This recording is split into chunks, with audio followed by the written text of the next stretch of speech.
Nilipata kwa usherati. Nilikuwa nimefanya usherati. Na ulikuwa umeolewa, ulipataje usherati? Mzee wangu alikuwa ameshaoa bibi mwingine na watoto. Alafu mimi nikaona okay, ameona mimi sasa sijafaa kwake, hata mimi wacha nitafute mwanaume mwingine. Sasa nikawa nafanya usherati. Wewe mwenyewe ukatafuta mwanaume? Ndio. Au kuletewa? Hapana. Sasa katika hali ndio nikapata niko na virusi vya ukimwi, akawa amenikataa, akasema kwa vile niko na ukimwi, sasa akaambia watu wangu yeye na mimi tumeachana. Na akasema anangoja tu kunizika. Na nikaambia Mungu, kabla nizike baba, nisamee dhambi za usharati.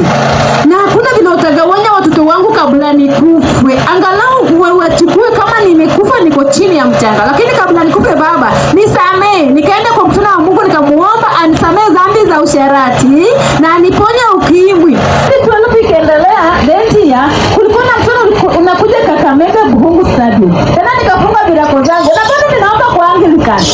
Nikaenda kwa mkono manabii kwa Jehova, naongea na Mungu. Na nikamwomba kwa mkini pana baba, nitakutumikia siku zote za maisha yangu. Nikaweka agano kati yangu na Mungu. Bwana Yesu asifiwe.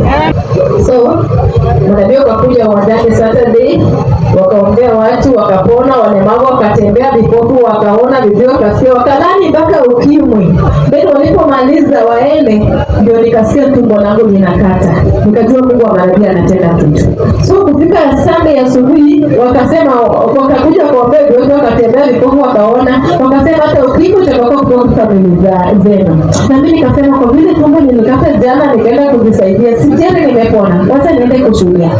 Nikupima kwa madaktari wamepanga foleni hapo, wanachukua testimonies. Wakaniambia uko na shida gani? Nikamwambia nilikuwa na ukimwi lakini usiku Mungu aliniponya. Wakaniambia hapana. Usijuaje ulikuwa mgonjwa usiku?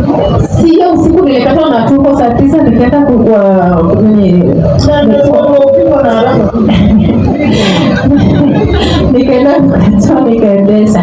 So nikajua Mungu ametenda, hizo virus zimetoka kwa mwili. Sasa hiyo Sunday hiyo nikaona nipeane my testimony, lakini daktari akaniambia hapa hatufanyi hivyo. Kwa vile manabii waliahidi kwamba watu walio na ukimwi warudi katika madaktari zao penye walikuwa wanachukua madawa, waende wapimwe na Mungu atatuma Roho Mtakatifu atawatangulia. Mimi nikaenda Ramula. Kufika Ramula nikaambia Mungu nimeogopa. Nitumie Roho Mtakatifu umesema, lakini umletea madaktari wa door to door. Mungu akaleta madaktari wa lango kwa lango. Ilikuwa mambo watu wa Nyanza walikuwa wanakufa na ukimwi. Sasa walipokuja